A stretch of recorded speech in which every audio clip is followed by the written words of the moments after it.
اور جہاں آپ کا دل چاہے اس مسجد میں آپ جمعے کی نماز پڑھیں، جہاں آپ کو دو باتیں فائدے کی، نفع کی، آپ کے لیے دین کی ملیں، وہاں پہنچ کر کے امام صاحب کا خطاب اور بیان آپ سنیں۔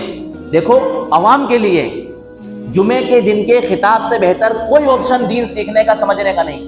بھئی ہمیں فرصت کہاں ہے، ٹائم کہاں ہے ہمیں دین سیکھنے کا، اور ہم کیسے سیکھیں گے؟ ہمارے پاس کوئی گائیڈ لائن بھی نہیں ہے۔ ساری گائیڈ لائن آپ کو اس ممبر سے ملے گی۔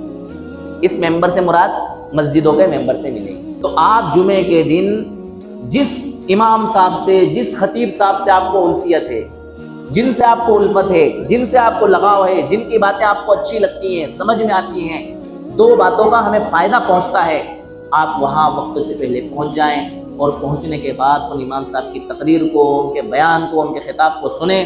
اس میں جو باتیں ہمیں ملیں ان باتوں پر عمل کرنے کی کیا کریں؟ کوشش کریں۔ اب بدلیں اپنے آپ کو، تبدیل کریں کہ نہیں اب غفلت ہو گئی، اب غفلت نہیں ہوگی۔ ابھی تک کے جمعے لاپرواہی میں گزار دیے، آدھا گھنٹہ 15-20 منٹ دینا ہمیں اس لیے کہ ہماری زندگی سدھر جائے، بن جائے، کوئی باتیں ہمارے پلے پڑ جائیں، ہمارے لیے کوئی مشکل نہیں۔ اللہ تعالیٰ نے فرمایا وَذَكِّرْ فَإِنَّ الذِّكْرَىٰ تَنفَعُ الْمُؤْمِنِينَ، کہ نصیحت کیجئے، سمجھائیے، بیان کیجئے، تقریر کیجئے۔ یہ سمجھانا، نصیحت کرنا ایمان والوں کو نفع دیتا ہے۔ کبھی تو کوئی بات ہمارے ذہن میں بیٹھے گی، کبھی تو کوئی بات ہمارے دل کو لگے گی، ہمیں اچھی لگے گی، ہمیں اس بات پر عمل کرنا کیا ہو جائے گا؟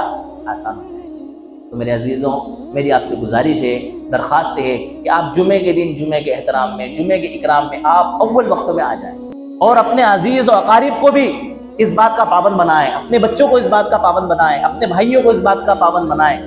ان سے کہیں کہ بھئی آج جمعے کا دن ہے، آپ جلدی سے تیار ہو جائیں، اور فلاں مسجد میں فلاں ٹائم پر بات شروع ہو جاتی ہے، آپ ان کو وہاں چل کر کے ان کی کیا کرنا ہے؟ بات سننا ہے، اور اس بات سے نیت کر کے جائیں۔ دیکھو، نیتوں کے اوپر فیصلے ہیں کہ جو بات ہمیں ملے گی، ہم سنیں گے، اس بات کے اوپر انشاءاللہ ہم کیا کریں گے؟ عمل کریں گے۔ میں سمجھتا ہوں کوئی بھی عالم دین قسم خدا کی اپنی جیب سے، اپنی مرضی سے کوئی بات نہیں کہے گا۔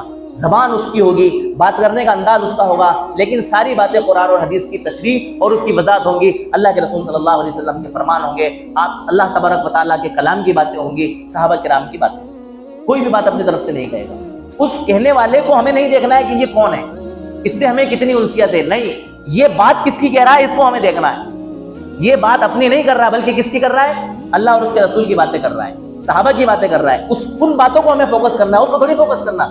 اگر ہم یہ دیکھنے لگ گئے کہ یہ باتیں کہنے والا کون ہے، تو ہمارے معیار کے حساب سے ہمیں کوئی مل ہی نہیں پائے گا، کیونکہ کسی نہ کسی سے ہمیں کوئی نہ کوئی دقت ہے۔ تو ہم باتیں کہنے والے کو دیکھیں گے تو باتوں پر عمل نہیں کر پائیں گے۔